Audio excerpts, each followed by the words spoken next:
Anti കഴിക്കുന്നില്ലേ? ഇല്ല മോളെ, ഞാൻ പിന്നെ കഴിച്ചോളാം.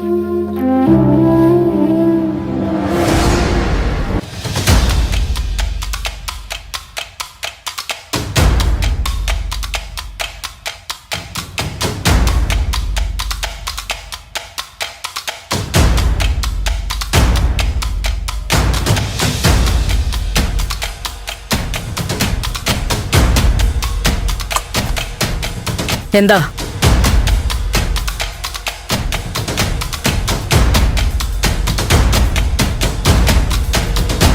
നീ എന്തിനാ ഇവിടെ കയറിയിരുന്നത്? ഇവിടെ ഇരിക്കുന്ന ഭക്ഷണം കഴിക്കാൻ. ദേവിക, തിരുമേനി എന്താ പറഞ്ഞത്?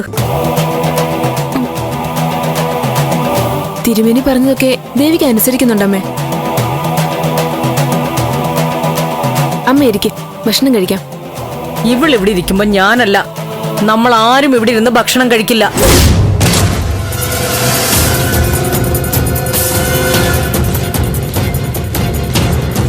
തിരുമേനി പറഞ്ഞ എന്താ? കഴിയുന്നതും മറ്റുള്ളവരുമായിട്ട് അടുത്ത് ഇടപഴകരുതെന്ന്. ഭക്ഷണമൊക്കെ ഒറ്റയ്ക്ക് വേണം, അങ്ങനെയല്ലേ? ഞാൻ ഓർക്കുന്നില്ല ആന്റി. രണ്ടിടത്ത് കിടക്കണമെന്ന് പറഞ്ഞു, പക്ഷെ ഭക്ഷണം കഴിക്കുന്നത് പറഞ്ഞു. തിരുമേനി അങ്ങനെ പറഞ്ഞു.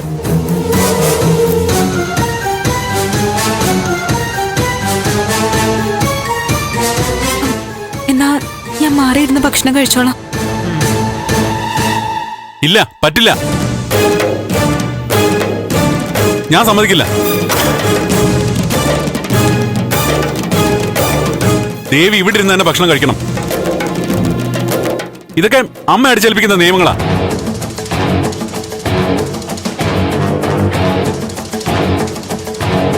ഓ, സന്തോഷം. നിങ്ങളൊരു ടീമല്ലേ, ഒന്നിച്ചിരുന്ന് കഴിച്ചോളൂ. ഞാൻ ഒറ്റയ്ക്കിരുന്നോളാം.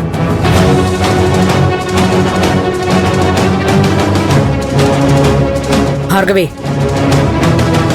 എനിക്കുള്ള ഭക്ഷണം കിച്ചണിലെടുത്തു വയ്ക്കുക.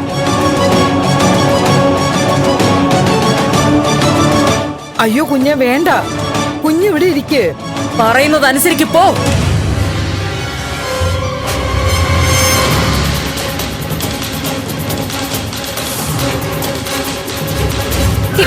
ആന്റി. എന്താ? ആന്റി ഇവിടെ ഇരുന്നോ, ഞാൻ മാറിയിരുന്നോളാം.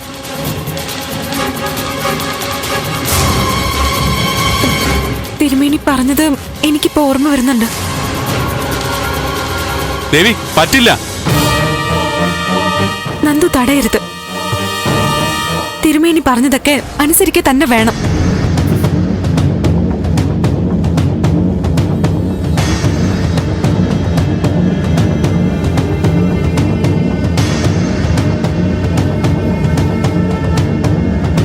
ഒരാള് തകർന്നു നിൽക്കുമ്പോ കുറ്റപ്പെടുത്തലുകളും കുത്തുവാക്കുകളും പാടില്ല. അത് ശരിയല്ല. എന്നാലും എനിക്ക് പറയാതിരിക്കാൻ പറ്റുന്നില്ല.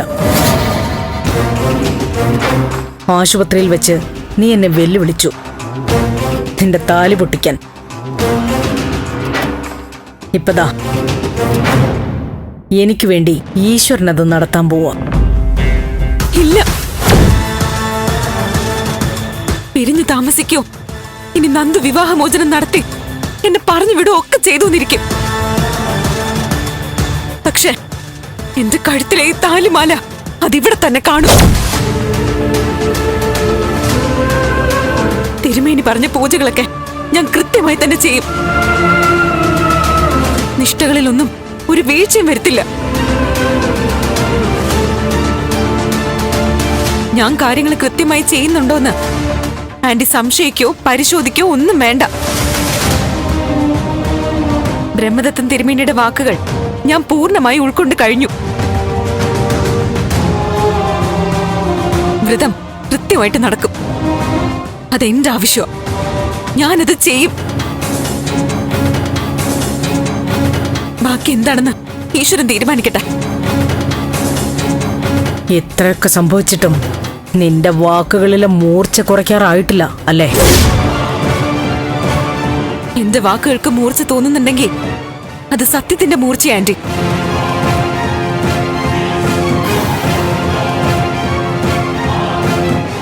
ആന്റി, ഒരു കാര്യം കൂടി. ജാതകം തിരുത്തുന്നത് പോലുള്ള കാര്യങ്ങൾ എന്റെ വീട്ടിൽ ആരും ചെയ്യാറില്ല. ആന്റി അങ്ങനെയൊന്നും സംശയിക്കണ്ട. അതിന് മാത്രമുള്ള ദുഷ്ട മനസ്സ് ഞങ്ങളുടെ വീട്ടിൽ ആർക്കുമില്ല. ഞാനും നന്ദനും സംസാരിക്കുന്നത് നീ ഒളിച്ചു നിന്ന് കേട്ടല്ലേ? ഞാൻ ഒളിഞ്ഞു നിന്നതല്ല. ഷീറ്റും തലേണ എടുക്കാൻ വന്നപ്പോ സംസാരിക്കുന്നത് കേട്ടതാ. നോക്ക്, നിന്നോട് എനിക്ക് സഹതാപമേ ഉള്ളൂ. ഒരു വലിയ സന്യാസിയാ കാര്യങ്ങളൊക്കെ അറിയിച്ചു തന്നത്. നമ്മളെല്ലാവരും അത് കേൾക്കുകയും ചെയ്തു. ഇനി അതനുസരിച്ച് മുന്നോട്ട് പോവുക. നന്ദ, എന്താ ചേച്ചി? ദേവിക്ക് പാസ്പോർട്ട് ഉണ്ടോ? എടുത്തിട്ടുണ്ട്. അപ്പോ നിങ്ങളുടെ രണ്ടുപേരുടെയും പാസ്പോർട്ടിന്റെ കോപ്പി എന്റെ ഫോണിലോട്ടേക്ക് അയച്ചിട്ടേക്കണം. എന്താ ചേച്ചി കാര്യം? ഇനി 7 ദിവസം കൂടി കഴിഞ്ഞ പൗർണമിയാ. അത് കഴിഞ്ഞ നിങ്ങൾ സിംഗപ്പൂരിലേക്ക് പോകുന്നു. സിംഗപ്പൂരോ? ചേച്ചി പറയുന്നത് മനസ്സിലാവുന്നില്ല. നിനക്ക് ദേവിയേക്കും ഒന്നും മനസ്സിലാവില്ല. അതുകൊണ്ടാ ഞാൻ ഇടപെടാന്ന് വിചാരിച്ചത്. പൗർണമി ദിവസം വ്രതങ്ങൾ അവസാനിക്കുന്നു.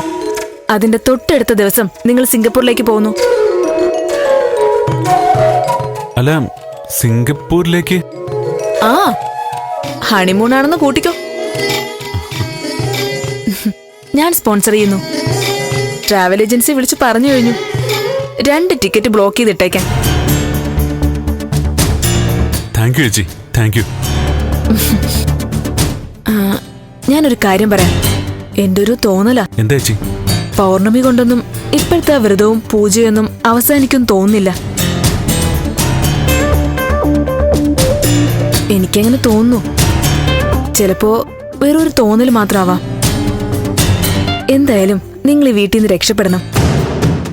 പൗർണമിക്ക് മുമ്പ് ഒരു ദിവസത്തെ ഭജന കൂടി നോക്കേണ്ടതായിട്ടുണ്ട്.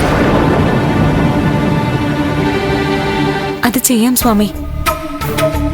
അമ്പലത്തിൽ ഒരു ദിവസം ഭജന ഇരിക്കണം. ഇരിക്കാം. ഏതമ്പലത്തിലും ആകാമല്ലോ അല്ലേ? ഇല്ല, ചിന്നാർമുടിയിലെ കാട്ടുമുത്തപ്പൻ. പണ്ട് വനവാസികൾ ആരാധിച്ചിരുന്ന അമ്പലം. പ്രതിഷ്ഠയ്ക്ക് ഉഗ്രശക്തിയാ.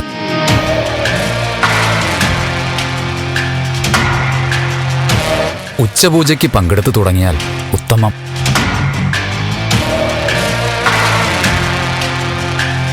ഭാര്യയും ഭർത്താവുമായി സന്തോഷത്തോടെ ജീവിക്കാൻ വേണ്ടിയാണ് ഞാനിത് ചെയ്യുന്നെങ്കിലോ?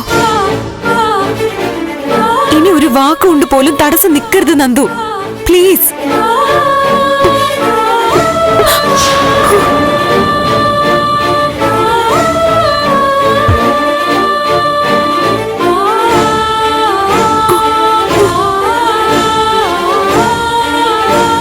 ഇല്ല, എനിക്കിത് അംഗീകരിക്കാൻ പറ്റില്ല.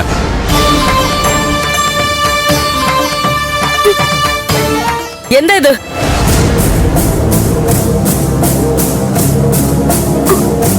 വിട്.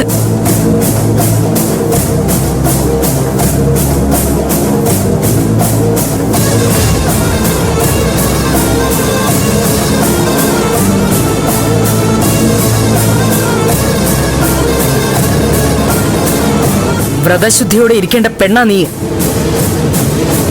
നിങ്ങൾ തമ്മിൽ കൺമുന്നിൽ പോലും വരാൻ പാടില്ല എന്ന് പറഞ്ഞതല്ലേ? എന്നിട്ട് കൈയും പിടിച്ച്. ദേവിയല്ല, ഞാനായിട്ടത് ചെയ്തേ. നീയാണ് ചെയ്തതെങ്കിൽ ഇവള് തടയണമായിരുന്നു. ഇവിടെ കുഴപ്പങ്ങളെല്ലാം സംഭവിച്ചിരിക്കുന്നത് ഇവളുടെ ജാതകത്തിലെ ദോഷം കൊണ്ടല്ലേ? ദേവി മനഃപൂർവ്വം ദോഷം ഉണ്ടാക്കി വെച്ചു എന്നാണ് അമ്മ പറയുന്നേ. ഞാൻ അങ്ങനൊന്നും പറഞ്ഞിട്ടില്ല. ഒരു ദോഷമുണ്ട്, അത് പരിഹരിക്കണം.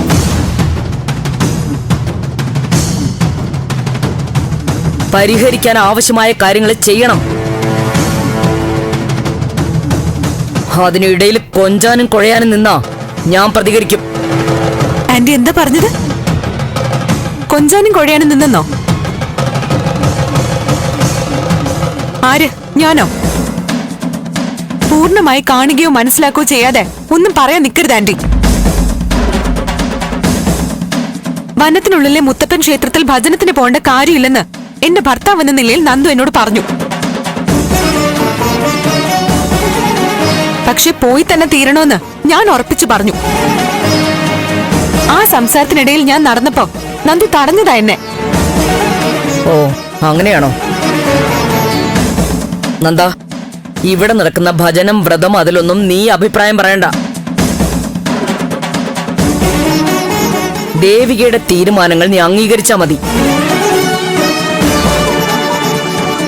അവളുടെ ദോഷങ്ങൾ തീർത്ത് ഐശ്വര്യമുണ്ടാക്കാനാ കൃത്യമായിട്ട് കാര്യങ്ങൾ ചെയ്യുന്നത്. എന്റെ ഐശ്വര്യത്തിനല്ല ആന്റി, എന്റെ ഭർത്താവിന്റെ ആയുസ്സിനും ആരോഗ്യത്തിനും വേണ്ടിയാ ഞാൻ ഇതൊക്കെ ചെയ്യുന്നത്. അതുകൊണ്ടാ അപകടങ്ങൾ ഉണ്ടെന്ന് അറിഞ്ഞിട്ടും വനത്തിലെ മുത്തപ്പൻ ക്ഷേത്രത്തിൽ പോകാൻ ഉറപ്പിച്ചത്.